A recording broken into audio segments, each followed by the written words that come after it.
Hello दोस्तों, आप लोग स्वागत है हमारे YouTube channel exam rankers academy में। आज आप सबको झारखंड 2025 में जो एग्जाम होने वाले हैं एनएम, जेएनएम, बीएससी नर्सिंग के, उसके क्वेश्चन कराएंगे। आज सब्जेक्ट है बायोलॉजी। बायोलॉजी का आज दूसरा क्लास है। बायोलॉजी सब्जेक्ट का दूसरा क्लास है। टॉप 50 क्वेश्चन, तो डेली टॉप 50 क्वेश्चन कराए जा रहे हैं।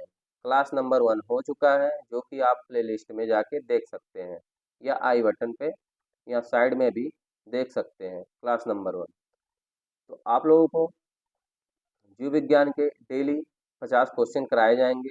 ये टोटल 700 क्वेश्चन है, लगभग 600 से 700 क्वेश्चन है आप लोगों को बायोलॉजी के।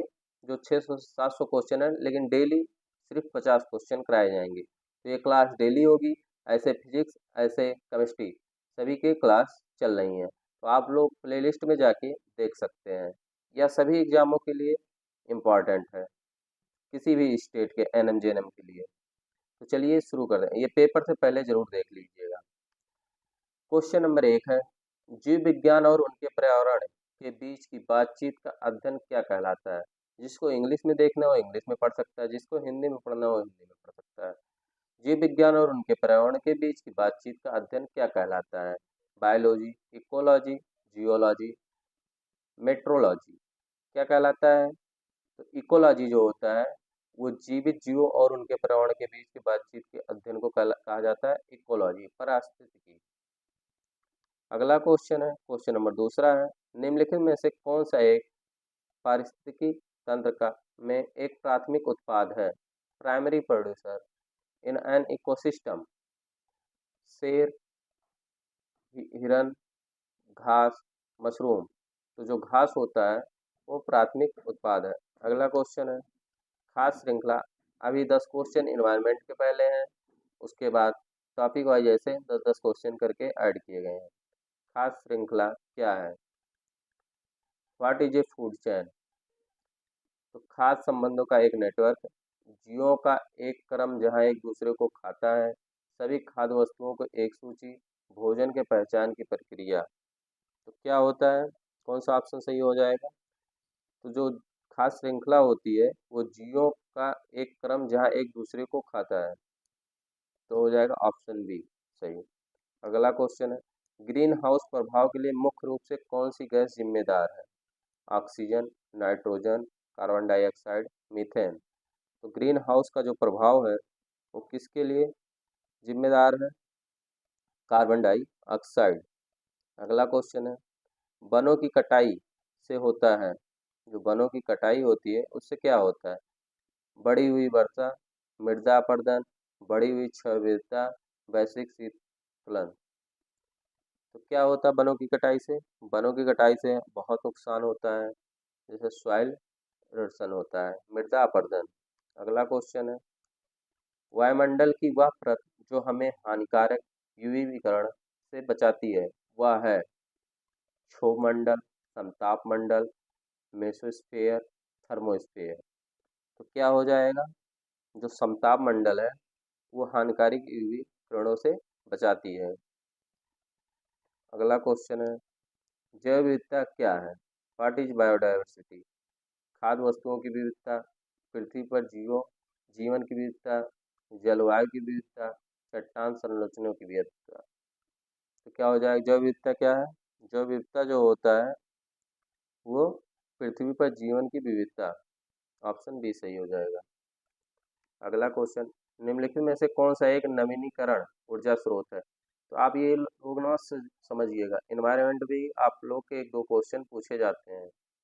तो कोयला जो है, पेट्रोलियम, सौर ऊर्जा, प्राकृतिक गैस। तो नवीनीकरण ऊर्जा का स्रोत क्या है? कोयला है, पेट्रोल है, सौर ऊर्जा, प्राकृतिक गैस। तो सोलर एनर्जी जो होता है वो नवीकरण ऊर्जा का स्रोत है। अगला क्वेश्चन है, ओजोन परत के क्षरण का प्रमुख कारण क्या है? What is the major cause of depletion of the oxygen layer, ozone layer, sorry, ozone layer. Carbon dioxide, methane, chlorofluorocarbon जिसे कहा जाता है CFCS, और नाइट्रस ऑक्साइड। तो ओजोन लेयर का जो क्षरण हो रहा है, तो उसका प्रमुख कारण क्या है? क्लोरोफ्लोरोकार्बन। ऑप्शन सी सही हो जाएगा। अगला क्वेश्चन है, यूट्रिफिकेशन किससे जुड़ा है? वायु प्रदूषण, जल प्रदूषण, मृदा प्रदूषण, ध्वनि प्रदूषण। यूट्रिफिकेशन जो होता है वो किससे जुड़ा है? जल प्रदूषण से। किससे? वाटर पॉल्यूशन से। अगला क्वेश्चन है, दूध को दही में बदलने की प्रक्रिया किसके कारण होती है? ईस्ट के कारण, बैक्टीरिया के कारण, कवक के कारण, वायरस के कारण। तो दूध से दही बदलने की प्रक्रिया किसके कारण होती है? बैक्टीरिया के कारण होती है। तो कौन सी बैक्टीरिया पाई जाती है? कमेंट करके आप लोग बताइएगा, कमेंट करके। ये क्वेश्चन आगे भी आएगा, कमेंट करके बताइए कौन सी बैक्टीरिया पाई जाती है दही में। टीका क्या है? टीका क्या है? किसी बीमारी का इलाज करने वाली दवा। ऐसे पदार्थ जो रोगों से बचाने के लिए एक प्रतिरक्षा प्रणाली को उत्तेजित करता है। एक पोषक पूरक, एक प्रकार की एंटीबायोटिक। जो टीका होता है, what is a vaccine? Vaccine क्या होता है? तो जो वैक्सीन होता है एक ऐसा पदार्थ जो रोग से बचाने के लिए प्रतिरक्षा प्रणाली को उत्तेजित करता है, इम्यून सिस्टम को। ठीक, ऑप्शन बी सही हो जाएगा। अगला क्वेश्चन है, पेनिसिलिन किसका एक उदाहरण है? एंटीसेप्टिक, एंटीबायोटिक, दर्द निवारक, ज्वरनाशक। जो पेनिसिलिन होता है वो एंटीबायोटिक होता है। पेनिसिलिन क्या होता है? एंटीबायोटिक। अब पेनिसिलिन की खोज किसने की थी? ये भी आप कमेंट करके बताइएगा। पेनिसिलिन की खोज किसने की थी? बायोगैस मुख्य रूप से किससे बना होता है? ऑक्सीजन से, मीथेन से, carbon di monoxide, hydrogen sulphide. तो बायोगैस जो होता है वो मुख्य रूप से किसका बना होता है? तो मीथेन का बना होता है। दलदली भूमि में मीथेन पाए जाते हैं, धान के खेतों में मीथेन पाए जाते हैं। ऊतक संवर्धन क्या है? जो व्हाट इज टिश्यू कल्चर? जो टिश्यू कल्चर होता है वो क्या है? और टिश्यू के अध्ययन को क्या कहते हैं? स्टडी ऑफ टिश्यू को क्या कहते हैं? बताइएगा। मानव शरीर में ऊतक उगाना, एक कृत्रिम माध्यम में कोशिकाओं या ऊतकों को उगाना, माइक्रोस्कोप के नीचे ऊतकों का अध्ययन करना, ऊतकों को लंबे समय तक संरक्षित करना। तो ऊतक संवर्धन क्या है? What is tissue culture? तो टिश्यू कल्चर जो है एक कृत्रिम माध्यम से ग्रोइंग सेल और टिश्यूज इन ए आर्टिफिशियल मीडियम। जो आर्टिफिशियल मीडियम से बनाया जाता है वो टिश्यू कल्चर है। अगला क्वेश्चन है, इंसुलिन किस अंग द्वारा उत्पन्न होता है? लीवर द्वारा, किडनी द्वारा, पैनक्रियाज द्वारा, स्प्लीन द्वारा, प्लीहा, जिसे प्लीहा कहते हैं। किसके द्वारा इंसुलिन उत्पन्न होता है? पैनक्रियाज द्वारा, अग्नाशय द्वारा उत्पन्न होता है। अगला क्वेश्चन है, रोटी बनाने की प्रक्रिया में किसकी गतिविधि शामिल है? Bacteria, yeast, algae, protozoa. तो रोटी बनाने की जो वो होती है प्रक्रिया, उसमें किसकी? ईस्ट की, ईस्ट की प्रक्रिया। अगला क्वेश्चन है, सेरीकल्चर, सेरीकल्चर जो है क्या है? किसके अध्ययन को सेरीकल्चर कहते हैं? सॉरी, सेरीकल्चर क्या है? मछली पालन, रेशम के कीड़ों को पालना, शहद की मधुमक्खियों को पालना, मुर्गी पालन। तो जो किस पालन से संबंधित है सेरीकल्चर? सेरीकल्चर जो है रेशम के कीड़ों को पालना, जो वही सेरीकल्चर कहलाता है। अगला क्वेश्चन, रक्त के थक्के जमने के लिए कौन सी विटामिन आवश्यक है? Vitamin A, vitamin C, vitamin D, vitamin K. तो विटामिन के जो होता है रक्त के थक्कों जमने के लिए सहायक होता है। विटामिन के का वैज्ञानिक नाम बताइए। ओके, अगला क्वेश्चन है, विटामिन डी की कमी से होता है scurvy, rickets, night blindness, berry. तो विटामिन डी की कमी से जो होता है रिकेट्स होता है बच्चों में। बूढ़ों में कौन सा रोग होता है? मनुष्य का वैज्ञानिक नाम है, मनुष्य का वैज्ञानिक नाम है पैंथेरा लियो, होमो सेपियंस, कैनिन फैमिलियल्स, फेलिस कैटस। तो मनुष्यों का वैज्ञानिक नाम क्या है? होमो स्पियंस। अगला क्वेश्चन है, निम्नलिखित में से कौन एक ठंडे खून वाले जानवर का उदाहरण है? गाय, मानव, सांप, पक्षी। तो ठंडे खून किसके होते हैं? सांप के जो होते हैं वो ठंडे खून होते हैं। सांप का जो खून होता है ठंडा खून होता है। अगला क्वेश्चन, कीटों का अध्ययन कहलाता है? Study of insect, ornithology, entomology, histology, herpetology. तो कीटों का अध्ययन क्या कहलाता है? एंटमोलॉजी। ऑप्शन बी सही हो जाएगा। सुनने के लिए कौन सा संवेदी अंग जिम्मेदार है? आँख, नाक, कान, जीभ। तो सुनने के लिए कौन सा संवेदी अंग जिम्मेदार है? कान। अगला क्वेश्चन है, मानव शरीर में सबसे बड़ी ग्रंथ है? थायराइड, अद्विक, अग्नाशय, यकृत। Liver, pancreas, adrenal, thyroid. तो मानव शरीर की सबसे बड़ी ग्रंथ कौन सी है? लीवर। कौन सी? लीवर। ऑप्शन डी सही हो जाएगा। अगला क्वेश्चन, तंत्रिका तंत्र की कार्यात्मक इकाई है? Neuron, nephron, alveola alveoli, sarcomere. तो तंत्रिका तंत्र का कार्यात्मक इकाई क्या है? न्यूरॉन।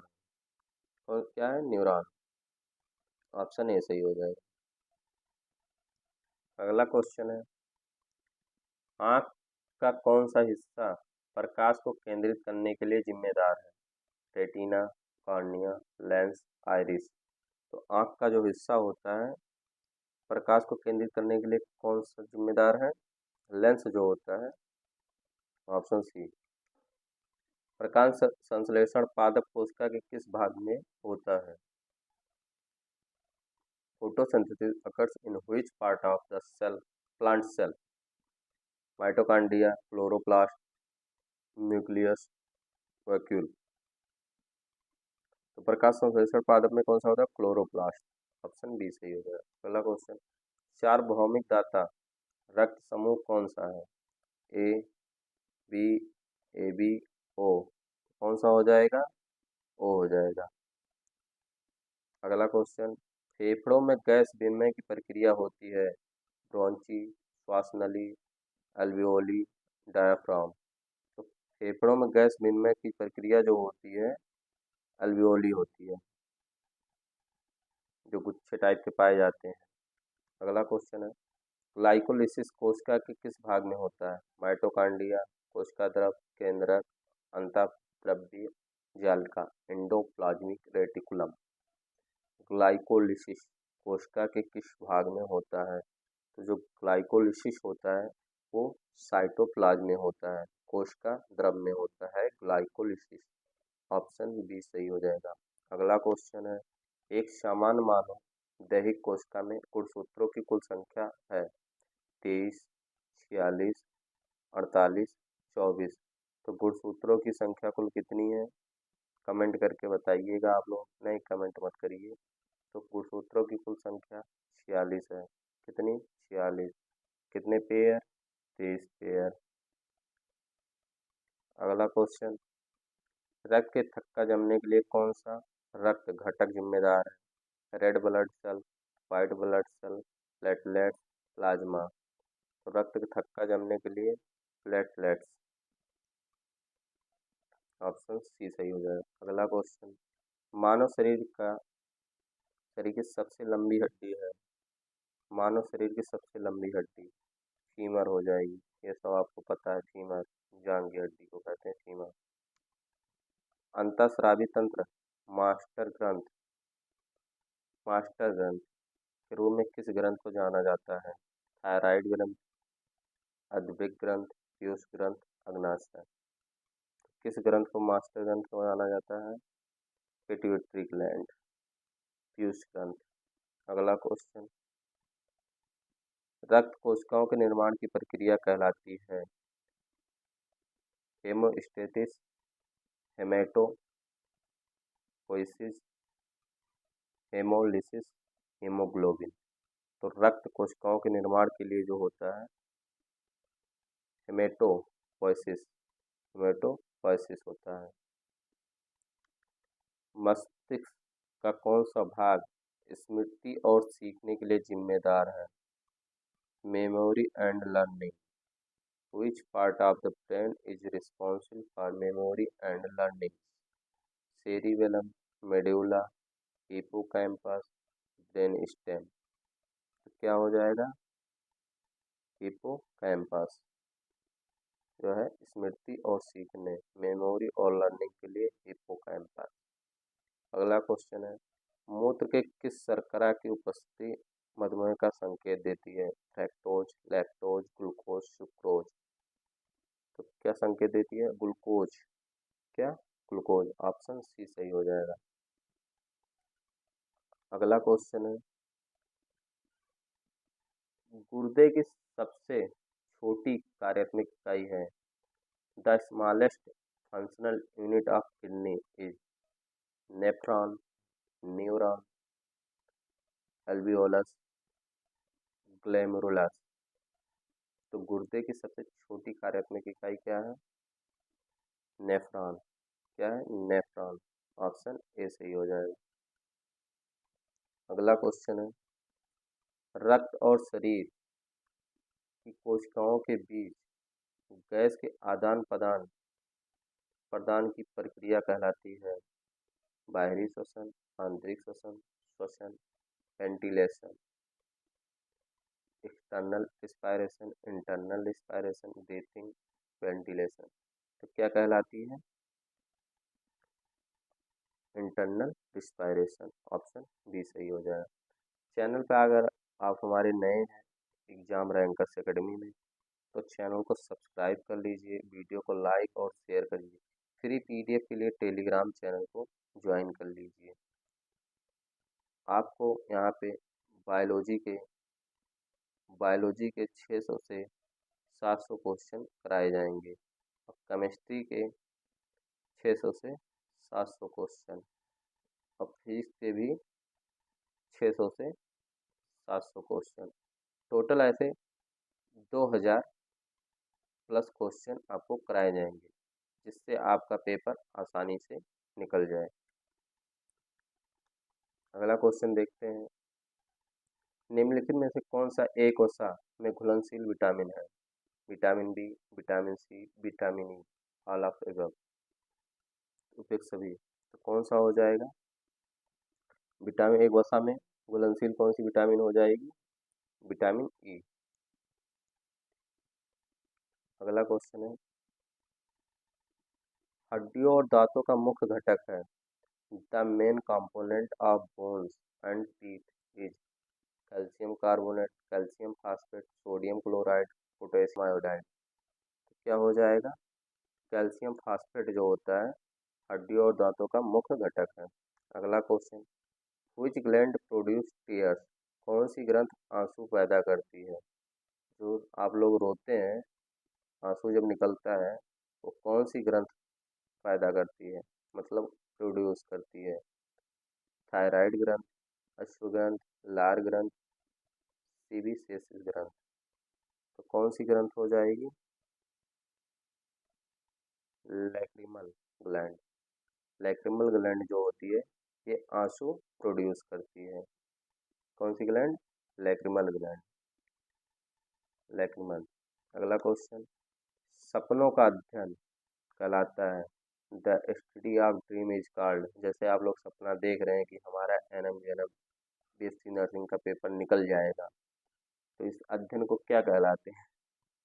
सपनों का अध्ययन क्या कहलाता है? मनोविज्ञान, तंत्रिका विज्ञान, ओनोरोलॉजी, मानवविज्ञान। तो क्या कहलाता है? ओर्नोलॉजी, ओनिरियोलॉजी। ओनिरियोलॉजी क्या कहलाता है? सपनों का अध्ययन, स्टडी ऑफ ड्रीम्स, ओर्नियोलॉजी। अगला क्वेश्चन है, कौन सी रक्त कोश वाहिकाएं कौन सी रक्त वाहिकाएं फेफड़े से हृदय तक ऑक्सीजन युक्त रक्त ले जाती हैं? तो कौन सी वाहिकाएं? फुफ्फुस धमनी, फुफ्फुस शिराएं, महाधमनी, बेनकावा। तो कौन सी हो जाएगी? महाधमनी होती है, रोटा जो होती है वो ऑक्सीजन युक्त रक्त ले जाती है। अगला क्वेश्चन है, मानव शरीर की सबसे बड़ी धमनी है?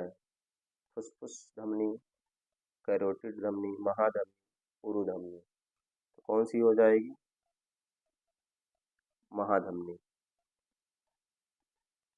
सॉरी, ये वाला, इस वाले क्वेश्चन में महाधमनी नहीं होगा, इसमें हो जाएगा फुफ्फुस शिराएं। फुफ्फुस शिराएं, पल्मोनरी वेन। ऑक्सीजन युक्त जो रक्त ले जाती हैं, फुफ्फुस शिराएं ले जाती हैं। मानव शरीर की सबसे बड़ी धमनी कौन सी है? एरोटा है। मानव शरीर की सबसे बड़ी धमनी जो है, एरोटा है। अगला क्वेश्चन, जीवों का वर्गीकरण के वैज्ञानिक अध्ययन को क्या कहा जाता है? आकृति विज्ञान, शारीरिक संरचना, वर्गीकरण विज्ञान, शरीर विज्ञान। क्या कहलाता है? वर्गीकरण, टेक्सोनॉमी कहलाता है जीवों का वर्गीकरण, टेक्सोनॉमी। पित्त को संग्रहित करने वाला अंग है? Liver, pancreas, gall bladder, spleen. क्या है पित्त को संग्रहित करने वाला? Gall bladder. गॉल ब्लैडर में पित्त संग्रहित होता है, स्टोर होता है। अगला क्वेश्चन, निम्नलिखित में कौन सा विटामिन सी का एक अच्छा स्रोत है? तो विटामिन सी का अच्छा स्रोत जो है, खट्टे फल होते हैं, यही स्रोत है अच्छा। अगला क्वेश्चन है, मानव रक्त का पीएच मान लगभग कितना होता है? तो मानव रक्त का पीएच मान 6.4 होता है क्या? 7.4, 8.4, 6.4, क्या होता है? 7.4 होता है। ऑप्शन बी सही हो जाएगा। आप लोगों ने 50 क्वेश्चन कर लिया। 50 में से बताइए आप लोग कितने क्वेश्चन किए हैं सही, आता था कितने क्वेश्चन। अगर चैनल पे नए हैं तो चैनल को सब्सक्राइब कर लीजिएगा, भूलिएगा मत, क्योंकि यहाँ पे एनएम जेएनएम बीएससी नर्सिंग के जितने भी एग्ज़ाम होते हैं, सभी एग्ज़ाम के क्लास कराए जाएंगे। लाइक एंड शेयर कर दीजिएगा और फ्री पीडीएफ के लिए टेलीग्राम चैनल ज्वाइन कर लीजिए। आपको एनएम जेएनएम के लिए एनएम सॉरी एनएम और जेएनएम बीएससी नर्सिंग के लिए आपको एक ई बुक दिया जाएगा। ई बुक दिया जाएगा लगभग 1500 MCQ का। तो आप लोग टेलीग्राम चैनल को ज्वाइन कर लीजिए। 1 तारीख को आपको दिया जाएगा ई बुक। थैंक यू, धन्यवाद।